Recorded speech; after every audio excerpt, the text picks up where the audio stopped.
Nathan Schlanger, travail manuel et travail intellectuel en archéologie, une convergence triomphale. Merci beaucoup Pascal, mais merci beaucoup aux organisateurs d'organiser, mais surtout d'organiser ici dans ce lieu qui est particulièrement intéressant et probant pour ce qui est des questions de travail. C'est un lieu mythique et je suis ravi d'être là. Et donc je vais essayer dans les quelques minutes qui viennent, d'apporter quelques éclairages ou quelques images, d'ailleurs, illustrations, pour nous tenir éveillés pendant la sieste, à propos de cette question de la spécificité de l'archéologie. Alors, j'ai rencontré cette difficulté...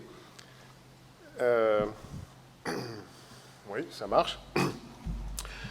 J'ai rencontré cette difficulté lors d'un séminaire auquel j'étais invité par des collègues sociologues et économistes du travail à Nanterre, qui voulait entendre qu'est-ce l'archéologie préventive. Donc je présente le topo que vous connaissez tous. Et au fur et à mesure de ma présentation, je sens un agacement de la part de ce groupe, et notamment autour de la notion de chaîne opératoire qu'il ne faut pas rompre, qui est un tout total. Et ils sont en train de me dire, mais monsieur...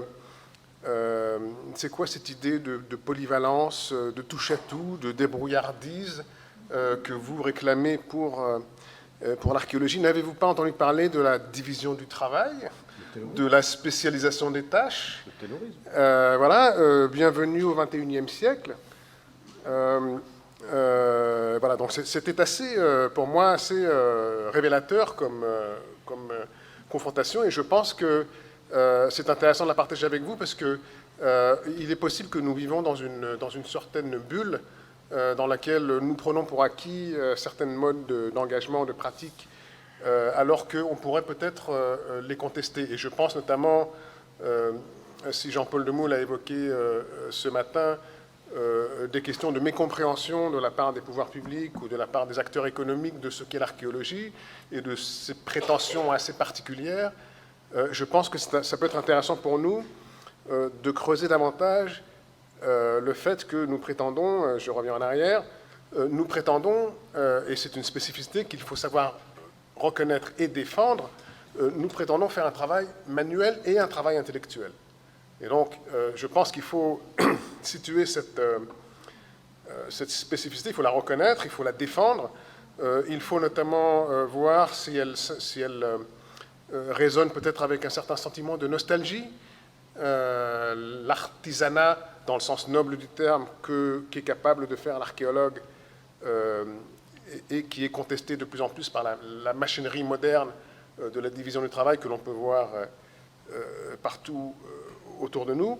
Comment est-ce qu'on peut bien cerner cette spécificité pour pouvoir la défendre, hein? Et c'est pour ça que, comme on disait, c'est pour ça que l'histoire de l'archéologie peut nous apporter des éléments probants, des éléments intéressants, des éléments éclairants dans cette problématique-là. L'histoire de l'archéologie, c'est à la fois l'histoire des pratiques, mais c'est aussi, par exemple, quelque chose que l'on pourrait appeler l'histoire des ressources humaines. Comment est-ce que l'on gère les ressources humaines en archéologie? Et de façon plus générale, l'archéologie comme une forme d'économie politique, économie sociale et économie politique. Et ce n'est pas nous qui les avons inventées, ni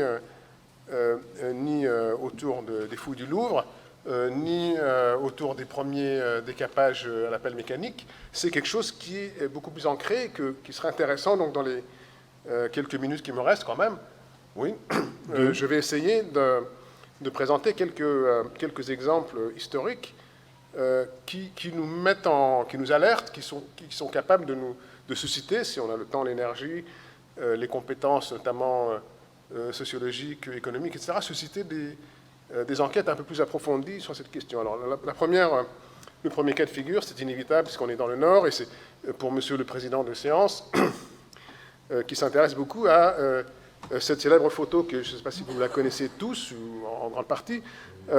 C'est une photo de 1859, une carrière à l'hôpital, c'est ça, à Abbeville? Ah non, c'est Saint-Acheul. Non. À Saint-Acheul, voilà, à Saint-Acheul. Voilà. Cette photographie, qui est assez connue, parce que vous voyez, alors je ne sais pas si on peut voir, on voit mon curseur là, très bien. Donc le monsieur, non, on ne le voit pas. Le monsieur qui présente, voilà, bravo, merci. Le monsieur qui présente du doigt l'emplacement d'un biface qui prouverait l'existence, la coexistence des hommes avec des animaux fossiles disparus, et donc c'est l'acte de naissance de la préhistoire, d'autant plus que ce biface en question, c'est une autre histoire, a été retrouvé dans les collections du Natural History Museum par Clive Gamble et son collègue. Mais donc c'est une photo très très importante dans l'histoire de la discipline. Ce que je voudrais attirer votre attention sur, c'est plutôt deux aspects. D'une part, la modernité technologique de l'événement, la photo, on prend une photographie de la tranchée, on prend le train, on envoie une dépêche. Hein, donc l'archéologie préhistorique, dès ses origines, est une discipline éminemment technologique et de pointe. Hein, Évidemment. Évidemment. Et donc, ce n'est pas nous qui maintenant découvrons la 3D, etc. C'est ancré un peu dans les pratiques de cette archéologie. La deuxième chose très intéressante, c'est évidemment ce que j'ai souligné en rouge. Il fallait attendre que l'on puisse venir prendre la photo, et donc M. Prestwich s'engageait à indemniser les ouvriers au cas de perte du temps. Donc on demande aux ouvriers de s'asseoir sur leur brouette et de ne pas travailler, et on les paye. Hein, et donc, Monsieur le Président de séance sait très bien que cette pratique continue à exister depuis toujours, où il y a beaucoup de personnes employées en archéologie qui sont très souvent employées à ne rien faire. Donc c'est la première fois dans l'histoire de la discipline qu'il y a cette pratique-là qui est très intéressante d'un point de vue, comme j'ai dit, de ressources humaines et de gestion de travail sur le chantier. Deuxième cas de figure, c'est l'abbé Breuil, qui a été aussi mentionné tout à l'heure. Alors l'intérêt ici de l'abbé Breuil, notamment ici aussi, c'est le contexte colonial, qu'on en a aussi dit, le contexte colonial où la disparité, la différence entre l'archéologue, l'opérateur, l'initiateur de la chose et la main-d'œuvre. Hein, la main-d'œuvre qui est plus ou moins visible ou plus ou moins invisible et qui, je ne sais pas comment dire politiquement correct, dans le contexte colonial est très souvent chromatique. Hein, il y a des différences chromatiques entre l'archéologue blanc européen et les travailleurs sur place. Et voilà un autre cas très intéressant où l'abbé Breuil est déjà plus âgé, et l'extension de sa main, donc le boy, comme on les appelait, hein, le garçon local qui mouille, c'est affreux, il mouille la paroi pour rehausser les couleurs, et en fin de compte un outil, hein, c'est l'extension de son bras. L'autre cas intéressant que l'abbé Breuil, c'est un peu le contraire de ce que je viens de dire, c'est cette carte postale qui se trouve dans les archives au MAN, dans le cadre de l'ACI Breuil que nous avons eu il y a plusieurs années. C'est Breuil qui bavarde, Breuil habillé de blanc, hein, assis, qui bavarde avec un collègue justement point d'interrogation, avec quelqu'un, et lorsqu'on voit l'arrière de son... C'est une carte postale, il s'est fait faire une carte postale sur laquelle c'est écrit, je ne sais pas si vous pouvez lire, voilà, donc Gargas, le vieil ouvrier qui a travaillé avec moi à Gargas en 1912, me raconte qu'il a lu dans Dumont d'Urville que les indigènes de certaines îles se coupent les phalanges en signe de deuil et que cela doit expliquer les mains de Gargas et doit couper. Donc je ne sais pas s'il y a des préhistoriens dans la salle, mais voici un témoignage extrêmement révélateur à deux titres. D'abord, on voit un ouvrier, un vieil ouvrier, qui prend la peine d'acquérir des connaissances, qui va lire Dumont d'Urville et qui émet une hypothèse scientifique qu'il propose aux savants. Et donc, à voir encore si il y a des spécialistes qui pourront dire si effectivement cette hypothèse apparaît dans la littérature savante après 1936. Et dans ce cas-là, on peut imaginer que c'est cet ouvrier anonyme qui en est l'auteur. Et le deuxième aspect remarquable avec cette photo, c'est évidemment que l'abbé Breuil prend la peine de nous le dire. Hein, l'abbé Breuil, dans son innocence, dans son autosuffisance, parce que l'abbé Breuil est un personnage assez particulier, l'abbé Breuil n'a pas de difficulté à attribuer une certaine activité, un travail intellectuel, à son travailleur manuel à lui. L'autre exemple, l'avant-dernier exemple historique, vous connaissez aussi, c'est la méthode Wheeler, hein, contre laquelle ou avec laquelle on a fait nos études et puis on lutte contre. Donc voici la méthode Wheeler. La plus grande photo, c'est un site en Angleterre. Vous avez Mortimer Wheeler dans l'encart qui bavarde avec Dame Barbara Cartland, qui écrit des romans roses, je ne sais pas si vous connaissez la littérature des romans roses, et une célèbre photo, celle de haut et du bas, de 1954, c'est précisément la transformation qu'effectue Mortimer Wheeler. En haut, c'est le chaos, vous pouvez voir, et en bas, c'est la discipline. Donc le chaos, c'est les fouilles orientales, le grand bazar, où on ne sait pas ce qui se passe, des masses grouillantes de travailleurs qui font des choses qui sont très difficiles à contrôler. Peut-être le vendredi soir, quand on fait la paye, éventuellement, on va pouvoir obtenir des informations. Où est-ce que vous avez trouvé ce machin? Mais sinon, toute l'histoire de l'archéologie orientale est remplie de cette crise, de cette frustration des archéologues qui ne savent pas qu'est-ce qui se passe sur le terrain. Et au contraire, ce que fait la méthode Wheeler 5 sur 5, c'est précisément ça, c'est le contrôle. C'est un contrôle qui est à la fois un contrôle stratigraphique, mais qui est aussi un contrôle humain, un contrôle de ressources humaines. C'est un panoptique. Wheeler fait des carrés suffisamment grands dans lesquels il va désigner 2 individus pour en être responsable, et c'est eux qui vont faire un rapport auprès de lui pour qu'il ait contrôle stratigraphique et humain de la ressource archéologique. Et mon dernier exemple, puisqu'il me reste 3 minutes, mon dernier exemple, c'est les fouilles que l'on connaît tous de Pincevent. Alors là, Jean-Paul, si tu veux regarder, tu vas pouvoir te retrouver à côté du patron, donc à côté de Leroy-Gourhan, avec une dame entre vous, et toutes sortes d'autres collègues, aussi Claudine Carlin, Closiou, etc. Donc toute une gamme de personnes qui observent. Et qu'est-ce qu'ils observent là? Rappelez-vous, Pincevent, ce sont donc la fouille qui est un peu l'antithèse du décapage mécanique, puisque c'est un décapage manuel très précis, pour révéler l'existence de petits fragments lithiques, os, d'un campement magdalénien en bord de Seine, il y a 14 000 ans. Et donc cette grande découverte en mars 1964, qui suscite toutes sortes d'intérêts politiques, notamment Malraux et Semel et ainsi de suite. Et on décide donc de faire des fouilles, ce décapage de cette nature-là. Donc vous voyez ici un état du décapage. Et ensuite, vous en voyez un autre, donc, puisque des personnes reviennent après la pause. Et ensuite, vous en voyez encore un. Et ensuite, vous en voyez ce dernier. Et donc là, on a quelqu'un a évoqué ce matin la Rome de Fellini.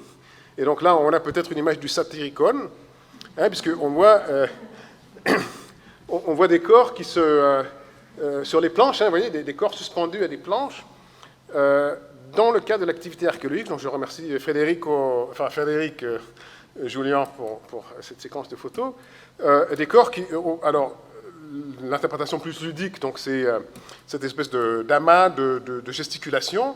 Et l'autre interprétation, évidemment, c'est les techniques du corps, de Marcel Mauss. Donc c'est l'activité corporelle qui est impliquée dans la démarche archéologique. Et aussi, cette activité corporelle archéologique va avoir une histoire. Une histoire que l'on peut essayer de retracer, photographies, journaux, notes de fouilles, toutes sortes de témoignages qui vont nous permettre de comprendre cette histoire de la gestuelle, dont une bifurcation, évidemment, sera vers hygiène et sécurité, et vers les normes, les problèmes que nous avons tous, n'est-ce pas, le dos, les genoux, l'un ou l'autre, ou les deux.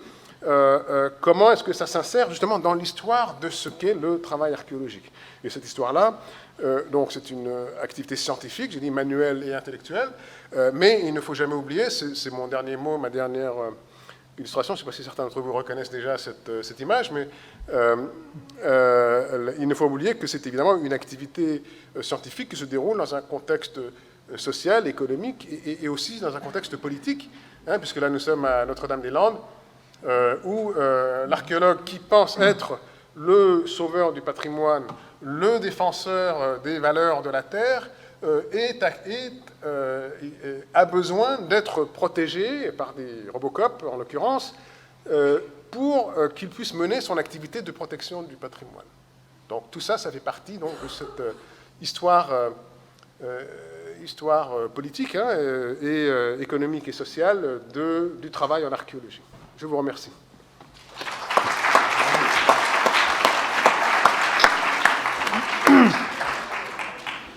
Merci beaucoup pour ce rappel salutaire. Et j'appelle directement Isabelle Bollard-Reynaud, elles sont là, et Diane Dussault pour une communication intitulée « Archéologue d'hier et d'aujourd'hui, Que se cache-t-il sous ce terme?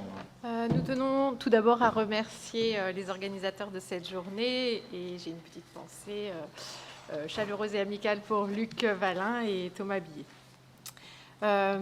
Dans le cadre de cette journée, nous avons souhaité nous questionner et essayer de comprendre ce qui se cache derrière le terme archéologue. L'épistémologie et l'historiographie de l'archéologie restent encore peu développées en France et en Europe. Il n'est pourtant pas inutile de s'interroger sur le métier d'archéologue et sa discipline scientifique qui existe depuis fort longtemps, qui a évolué, qui passionne et qui sont parfois mythifiés comme on a pu le voir ce matin. Dans cette communication, Diane et moi, nous souhaitions nous interroger sur le sens que le terme archéologue a pour nous, professionnels de l'archéologie, et le lien réel ou fantasmé qui existe entre les archéologues de terrain et les archéologues de musée. Nous avons mené une enquête auprès des professionnels issus de différentes institutions françaises, SRA, musées, opérateurs publics et privés, afin de représenter l'ensemble de la chaîne opératoire selon l'expression communément utilisée de la fouille au musée. Nous allons revenir brièvement sur l'évolution de la notion d'archéologue au cours des 19e et 20e siècles, puis nous allons vous fournir les résultats et l'interprétation de cette enquête et quelques pistes de réflexion. Comme le rappelle Alain Schnapp, le terme archéologie est inventé à l'époque grecque, mais il n'a pas la même acception qu'on peut lui donner aujourd'hui. Au XVIIIe siècle, on parle de sensibilité antiquaire. C'est la démarche archéologique, donc l'intérêt pour le passé, qui est fondée sur la constitution d'une collection et son étude.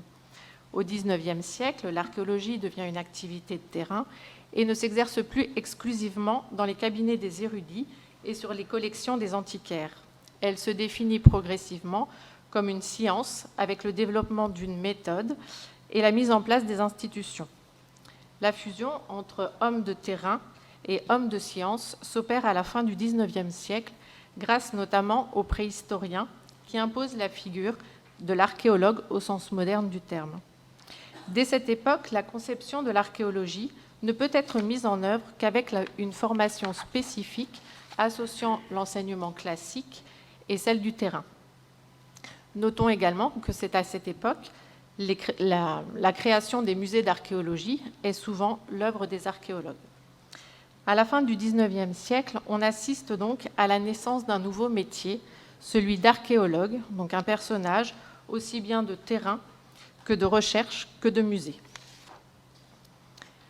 Puis, le XXe siècle, l'archéologie adopte des pratiques, les pratiques de plusieurs sciences, les sciences sociales, mais aussi les sciences dites dures, ce qui amène à une plus grande spécialisation et un éclatement de la science archéologique. Petit à petit, l'archéologie devient une science à part entière. Elle se définit par son objet, son objectif, sa rigueur et sa méthode. Depuis le début des années 1990, l'archéologie s'est professionnalisée et diversifiée entre différentes branches, avec les acteurs de l'archéologie préventive, de l'archéologie programmée et les musées notamment. Et au sein de ces branches, les archéologues se sont spécialisés dans une diversité de métiers, du terrain au laboratoire, de la gestion du mobilier à la médiation. Ceci a abouti à la reconnaissance d'une diversité de métiers, autour d'un côté la pratique du terrain et de l'analyse des données, et de l'autre la conservation, la protection et la diffusion du patrimoine, avec la constitution d'un corps de fonctionnaires et responsables scientifiques des musées. L'époque de Salomon Rinache, archéologue de terrain, homme de musée, qui conduisait des recherches allant de la Gaule jusqu'à la Renaissance et se nourrissant de l'ensemble des publications qui pouvaient sortir à l'époque, est aujourd'hui révolue. Aujourd'hui, aucun archéologue ne peut être généraliste à ce point. La spécialisation, voire l'ultra-spécialisation est devenue la norme.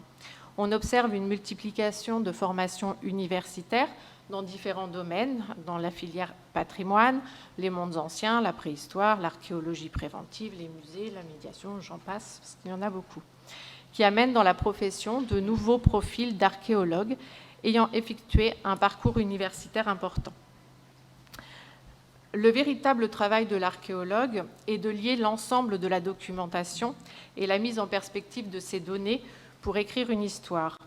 Il y a un autre pan qui est indispensable, c'est qui s'est développé ces dernières décennies, mais aussi et surtout ces dernières années, c'est de faire connaître ces résultats de ce passé et de le rendre accessible à la communauté scientifique et à la population. Donc on assiste à la naissance d'une archéologie plurielle, et il n'y a plus un archéologue, mais des archéologues, et on assiste ainsi à un passage entre un métier et une profession. Donc, afin de savoir si l'expression souvent utilisée de la fouille au musée est une réalité dans la pratique du métier d'archéologue, nous avons réalisé une enquête sur la perception de ce terme chez les professionnels. Donc, le questionnaire a été envoyé aux scientifiques des SRA, des opérateurs publics et privés, ainsi que dans les musées, via des listes professionnelles, ainsi que les réseaux type ANACT, Archéomuse, Ramantic. Pour des raisons purement de traitement des données, les chercheurs du CNRS et des universitaires n'ont pas été consultés, bien qu'il y ait des archéologues dans ces institutions. L'enquête a duré 1 mois, le mois de septembre 2021. 420 personnes y ont répondu, 59 du SRA sur 249 agences scientifiques, 247 personnes de services archéologiques publics et privés sur 3718 administrateurs et scientifiques. Je n'avais pas les chiffres que pour les scientifiques. 86 pour les musées et 28 autres. Les réponses proviennent à la fois des conservateurs, ingénieurs, responsables d'opérations, spécialistes, médiateurs. Nous avons obtenu un taux de réponse qui est entre 15 et 30% des personnels scientifiques selon les institutions. Je vais vous présenter brièvement les principaux résultats de cette enquête. On va commencer par les opérateurs privés et publics. L'ensemble des métiers sont représentés, donc des directeurs, des responsables d'opération, des techniciens, des spécialistes, des gestionnaires de mobilier et des médiateurs. La plupart ont un niveau universitaire type master ou plus en archéologie. Ils caractérisent leur métier ainsi. 27 sur 247, soit 11% du panel, ne se définit ou ne se considère pas totalement archéologue, même si ils font une pratique du terrain. Le mot qui revient très fréquemment est polyvalence. 227 de ceux qui se disent archéologues associent une spécialité ou une période ou encore une branche archéologie préventive à la définition de leur métier. La recherche ne représente une activité que pour 1/4 des répondants et pour 1/3 d'entre eux, la recherche est effectuée majoritairement sur le temps de travail. On constate que le vocabulaire utilisé pour décrire leur métier est très varié, mais spontanément, 5 d'entre eux se disent dans la précarité, 3 font part des difficultés physiques et mentales et 6 parlent de métier passion. Concernant les services régionaux de l'archéologie, le DRASM et l'administration centrale, l'ensemble des métiers sont représentés, inspecteurs, CRA, prescripteurs, gestionnaires de mobilier, cartes archéologiques. La plupart ont un niveau universitaire très élevé en archéologie. 75% possèdent un Master 2 ou une thèse. Ils caractérisent leur métier ainsi. Ils se disent archéologues, sauf 2 d'entre eux, donc la plupart se qualifient comme tels. La qualification de leur métier est pourtant confuse. Pour la moitié, ils se définissent comme des gestionnaires administrateurs. 5 utilisent le terme conservateur archéologue. 60% disent réaliser peu ou pas de recherche. 72% ne pratiquent pas de terrain. Le temps consacré à la recherche au terrain et à la diffusion est très faible. Les répondants l'expliquent par les missions du SRA qui sont trop denses et ne permettent pas de libérer du temps. Par contre, près de 80% visitent régulièrement des musées et des expositions. Ce qu'on peut dire, c'est pour cette catégorie, donc dans les SRA et le DRASM, on se qualifie spontanément d'archéologue, mais le niveau d'études, malgré le niveau d'études, peu de recherches sont effectuées. On note une ouverture, par contre, sur les professions culturelles. Enfin, pour les musées, donc l'ensemble des métiers était également représenté, directeur, responsable de collection archéologique, régisseur, médiateur. Les profils universitaires et les concours sont très variés et ils caractérisent leur métier ainsi. 68% sur 86 possèdent un diplôme en archéologie. Parmi celles-ci, 50 personnes se considèrent comme archéologues, en totalité ou en partie. Il n'y a pas de corrélation évidente entre le diplôme en archéologie et le fait de se considérer comme un archéologue.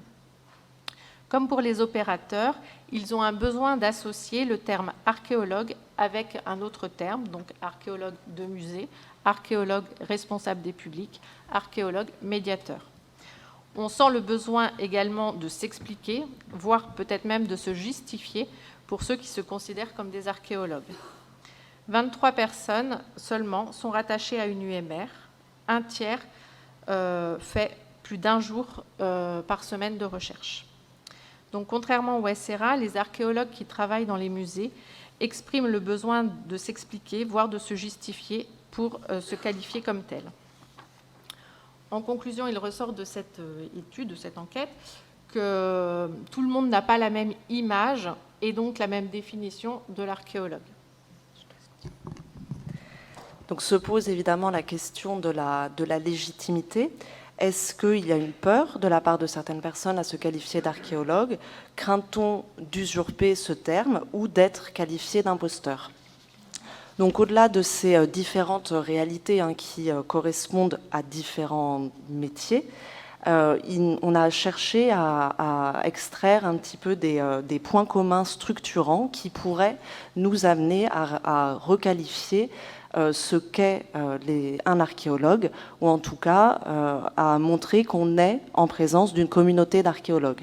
Donc vous avez là un extrait d'un commentaire libre de quelqu'un qui a répondu au questionnaire, qui montre bien, voilà, en archéologie, le collègue qui pousse les brouettes rentre chez lui et dit à juste titre qu'il est archéologue, et le professeur d'université, qui souvent n'a pas poussé beaucoup de brouettes, s'identifie aussi comme étant un archéologue quand il prend la parole. Donc le premier élément qui est ressorti de manière commune dans les trois secteurs, c'est la recherche. Puisque vous l'avez vu dans les résultats de l'enquête, paradoxalement, la capacité à faire de la recherche, ou en tout cas à consacrer du temps à la recherche, ne constitue pas un critère déterminant dans le fait de se considérer comme archéologue, alors même qu'être archéologue, c'est être chercheur, c'est étudier. Et on voit bien que dans les déclarations qui nous ont été faites sur la part de l'activité consacrée à la recherche, c'est majoritairement inférieur à un jour par semaine, et ce, quels que soient les différents secteurs considérés, donc musée, SRA DRASM, services archéologiques. On avait également posé la question de savoir sur quel temps s'effectuait cette recherche. Est-ce que c'était sur le temps professionnel, sur le temps personnel, ou les deux? Il ressort de l'enquête que cette recherche, quand elle s'effectue, est majoritairement faite en dehors du temps de travail professionnel, à 67% dans les musées, 61% dans les services archéologiques et 85% dans les SRA et le DRASM. Ce temps de recherche est morcelé. Dans les raisons qui sont avancées par les répondants, il y a la densité trop importante des missions au quotidien qui empêche de dédier du temps à la recherche, et il y a aussi un autre aspect qui concerne des personnes qui font de la recherche sur des thématiques qui sont trop dissociées de leur mission quotidienne. Un autre aspect concerne les diplômes. Donc là aussi, on a regardé et essayé de voir s'il y avait une corrélation entre le fait de posséder un diplôme en archéologie et de se considérer comme archéologue. Et il n'y a pas de lien évident. Des personnes qui ont un diplôme en archéologie se considèrent comme archéologues D'autres ne se considèrent pas comme archéologues. Certaines personnes qui n'ont pas de diplôme en archéologie se considèrent comme archéologues. Bon, vous avez compris, il n'y a pas de lien direct. Et un autre point commun à tous ces secteurs, c'est l'activité de terrain qui ne définit pas l'archéologue, puisque parmi les personnes qui font du terrain, vous voyez le petit diagramme, est-ce qu'elles se considèrent comme archéologues? Eh bien, vous voyez, à 87% oui, mais pas à 100%. Donc, on a aussi regardé les pourcentages de personnes qui participent à des opérations de terrain. Assez naturellement, heureusement, il y a plus de personnes qui font du terrain dans les services archéologiques que dans les musées. Mais il y a aussi dans les musées 30,8% de personnes qui font des opérations de terrain. Du point de vue des pratiques culturelles, c'est un autre point commun qui est ressorti de cette enquête, c'est qu'il y a une volonté dans tous les secteurs de se tenir informés de l'environnement professionnel, d'aller visiter des musées, des musées d'archéologie ou des expositions, mais également d'aller voir des chantiers d'archéologie.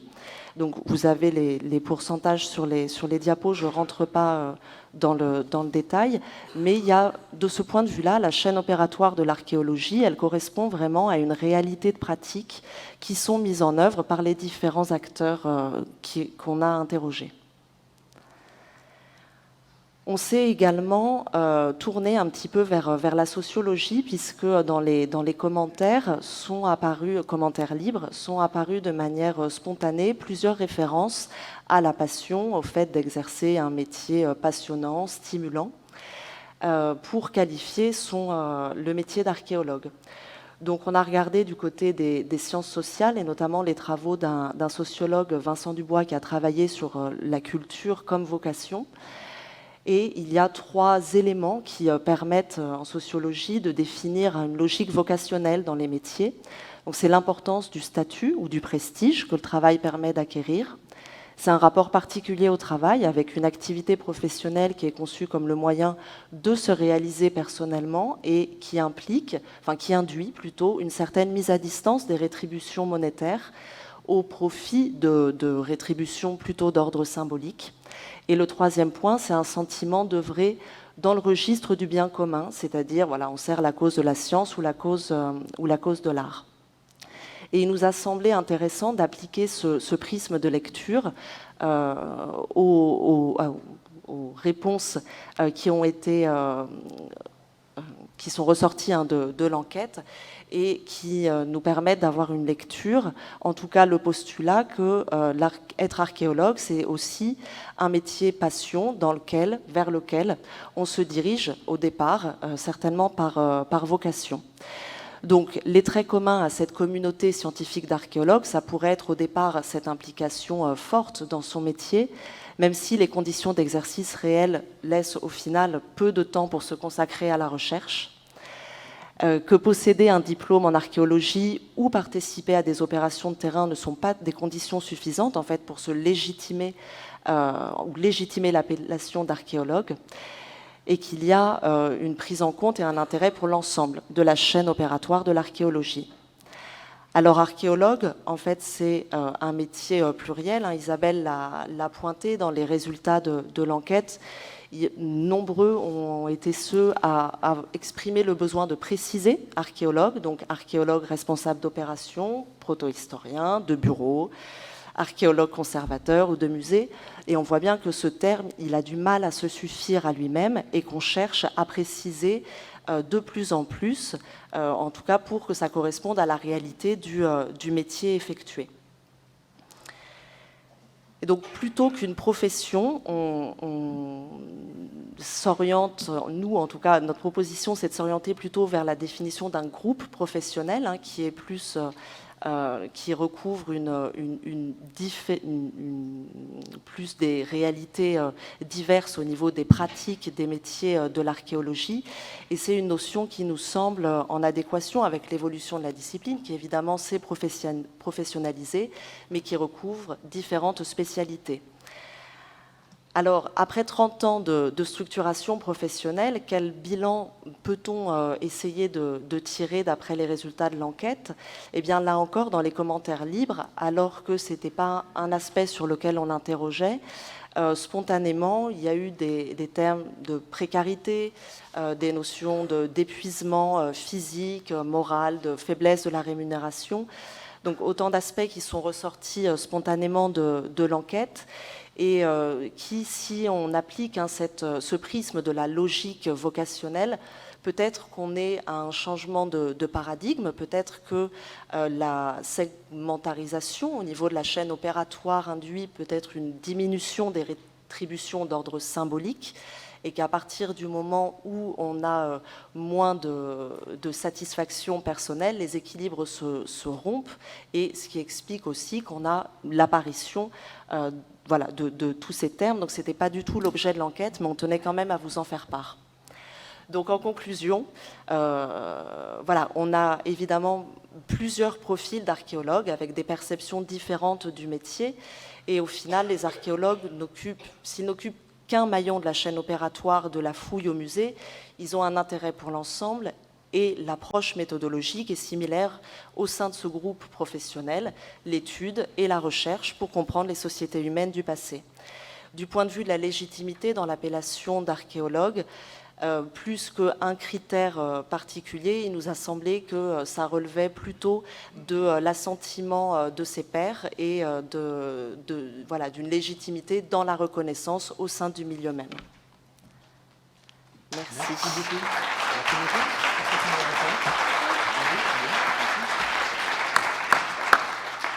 Et enfin, Christophe Tuffry, que j'appelle sans tarder, il est le voici, pour la dernière communication de cette thématique sur les pratiques de l'archéologie, les effets du numérique sur l'archéologie et les archéologues, premier résultat d'une recherche en cours. Tout d'abord, merci aux organisatrices et aux organisateurs de cette journée que je trouve tout à fait passionnante. Merci aux membres du comité scientifique d'avoir accepté cette proposition de communication. Ma communication présente un travail de recherche en cours dans le cadre d'une thèse d'histoire engagée à l'université de Cergy, CY Cergy Paris Université, en partenariat avec l'Institut national du patrimoine depuis 2019. Cette recherche porte sur les effets des dispositifs numériques sur la discipline archéologique et sur les professionnels de l'archéologie, en particulier sur le terrain.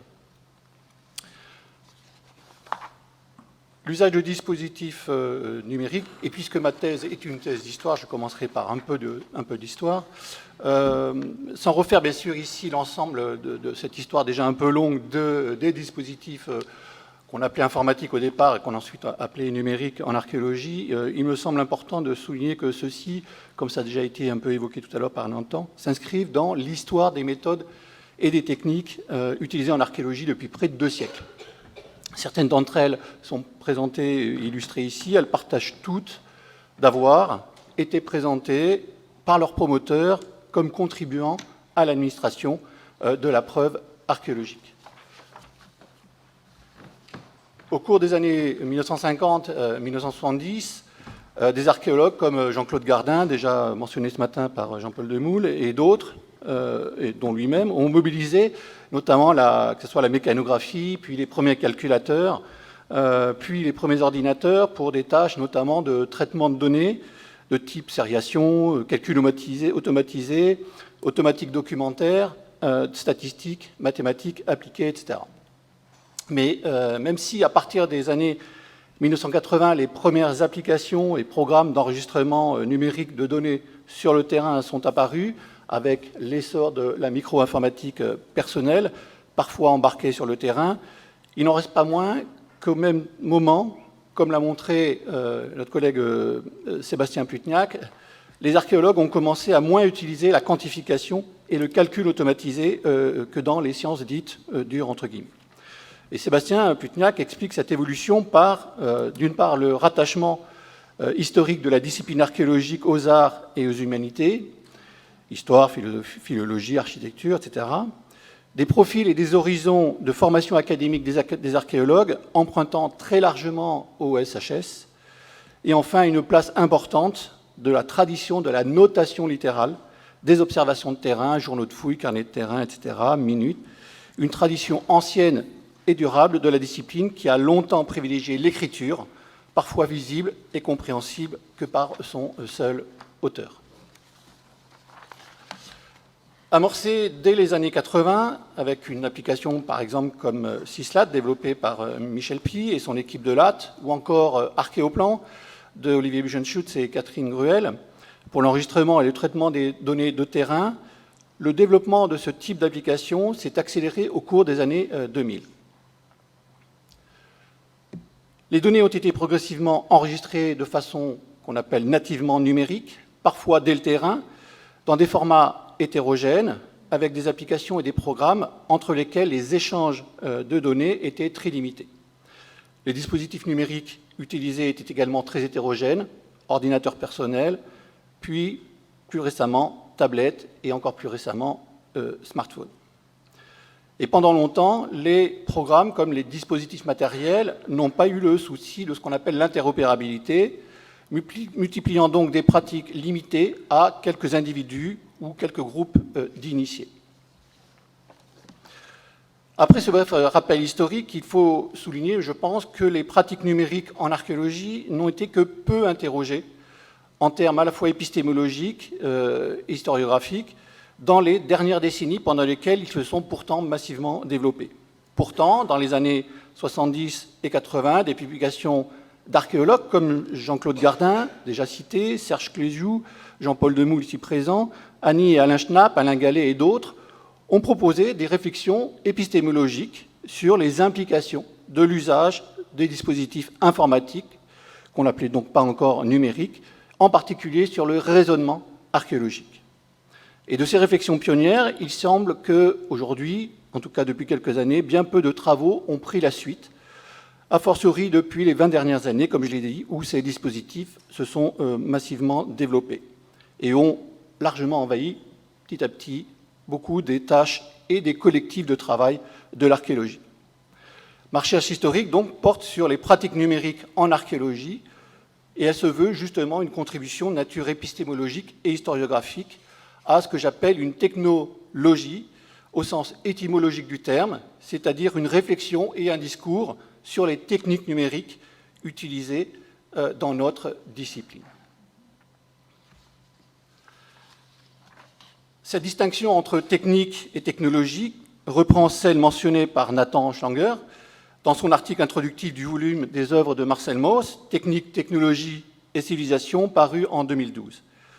Comme pour tout dispositif technique, l'usage de dispositifs numériques ne peut donner lieu à, entre guillemets, des actes traditionnels efficaces, expression empruntée à Marcel Mauss, qu'à la condition que cet usage s'inscrive dans une continuité avec les pratiques traditionnelles préexistantes. Dans son article de 1936 sur les techniques du corps, également mentionné par Nathan, Marcel Mauss a écrit « Il n'y a pas de technique et pas de transmission s'il n'y a pas de tradition ».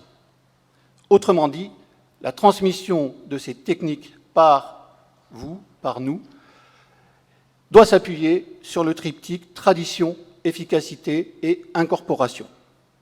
En adoptant cette approche, il s'agit de montrer et de soumettre au débat l'idée que, contrairement à l'affirmation courante, il convient de considérer que les dispositifs numériques actuels des archéologues ne sont pas porteurs d'une rupture, voire d'une révolution, entre guillemets, pour la discipline archéologique, mais bien qu'ils s'inscrivent dans une continuité, une tradition, et qu'ils doivent faire l'objet de transmission de leurs usages.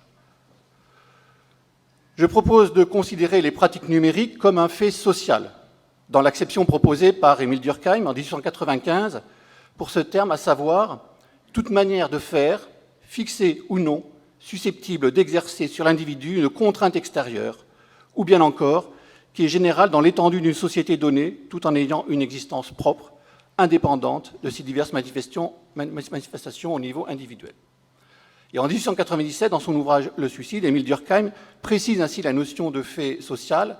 Le fait social se matérialise, parfois jusqu'à devenir un élément du monde extérieur. Il en est ainsi des instruments et des machines employés dans l'industrie ou dans la vie privée et qui expriment l'état de la technique à chaque moment de l'histoire, du langage écrit, etc. La vie sociale qui s'est ainsi comme cristallisée et fixée sur des supports matériels se trouve donc par cela même extériorisée, et c'est du dehors qu'elle agit sur nous.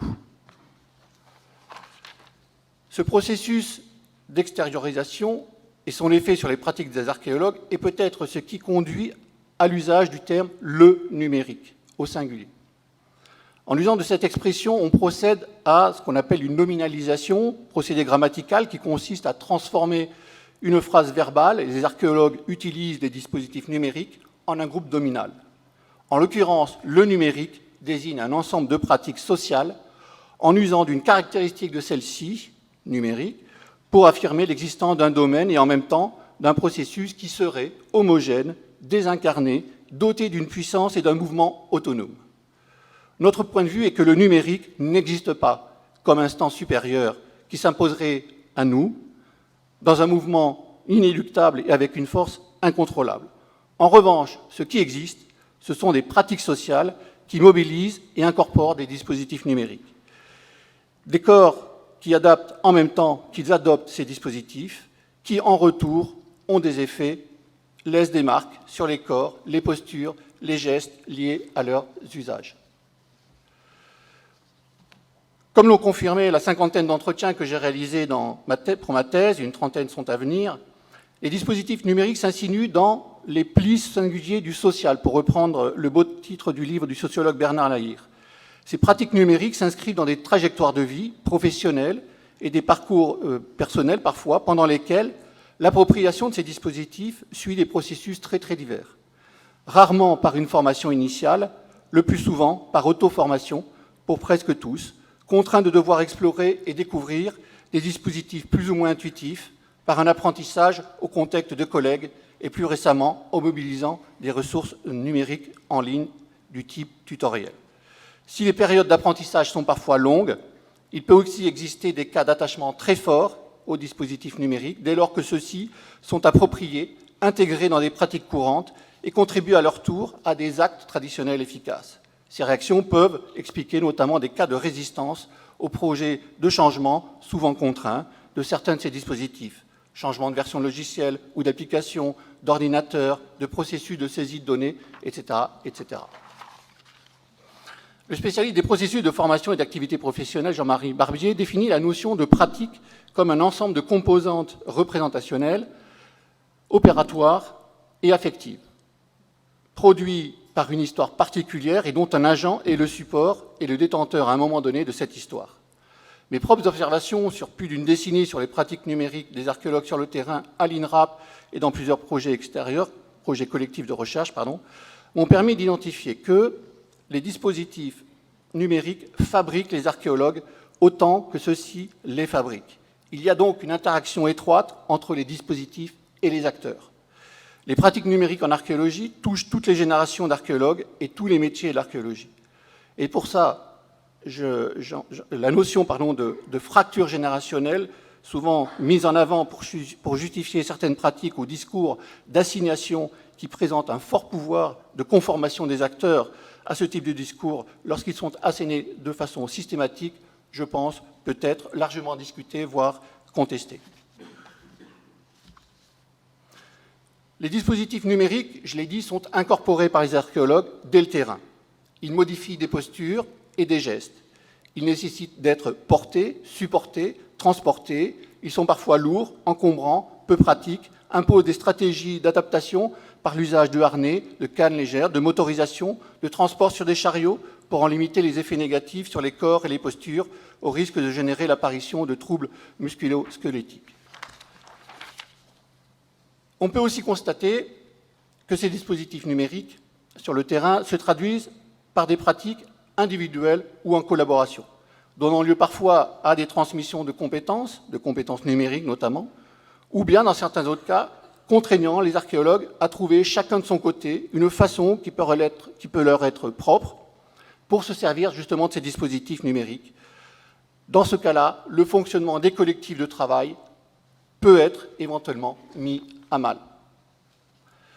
L'ensemble des observations que j'ai faites montrent clairement que les pratiques numériques relèvent de ce qu'on appelle une hybridation des pratiques, doublée d'une hybridation des compétences. L'hybridation est un terme proposé par le sociologue et anthropologue Bruno Latour pour désigner le croisement des trajectoires personnelles et professionnelles des acteurs. Ainsi, selon les processus dynamiques, les frontières des métiers exercés évoluent, mais les positions établies des postes occupés peuvent aussi être remises en cause. Cette hybridation se traduit par des processus de bricolage, expression empruntée à Claude Lévi-Strauss dans son ouvrage de référence La pensée sauvage, mais aussi de braconnage, autre expression empruntée à Michel de Certeau. C'est-à-dire des pratiques qui se reconfigurent à l'intérieur d'un périmètre de savoir et de savoir-faire. Avec le braconnage, dans leur pratique numérique, les archéologues vont voir ailleurs, dans d'autres disciplines, chez les autres, comment font les autres, et importent des éléments de savoir-faire qu'ils adaptent partiellement selon des processus de traduction pour les rendre compatibles avec leurs besoins et leurs propres pratiques. Les pratiques numériques nécessitent d'être régulièrement évaluées pour en suivre la trajectoire.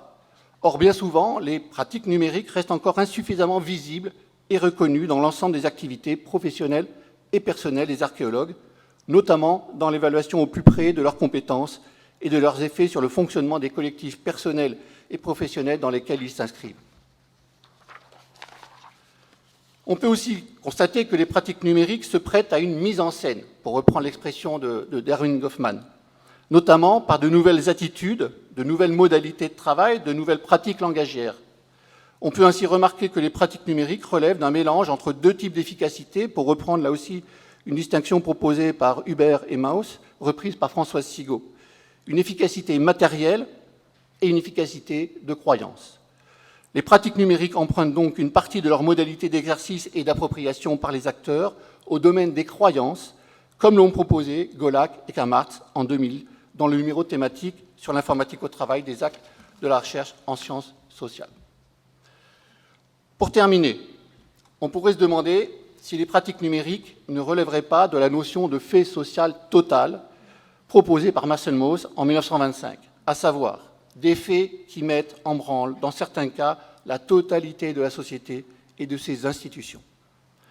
Malgré l'importance des changements induits par les pratiques numériques des archéologues, je ne pense pas qu'ils soient les vecteurs d'une révolution de la discipline, mais bien plus d'une nouvelle étape dans son évolution. Autrement dit, la révolution numérique de l'archéologie serait une révolution qui n'en a pas l'air, pour reprendre la formule de l'humoriste Pierre-Henri Camille. Pour aborder l'étude des effets de ces pratiques numériques des archéologues, autant sur les conditions de production des savoirs et des savoir-faire archéologiques que sur les identités des acteurs et le fonctionnement des divers groupes sociaux auxquels ils appartiennent, tant dans leur sphère privée que professionnelle, il me semblerait judicieux de proposer aux organisations professionnelles de l'archéologie de s'engager dans des études pour une anthropologie numérique de l'archéologie dont le programme serait forcément pluridisciplinaire. Je vous remercie.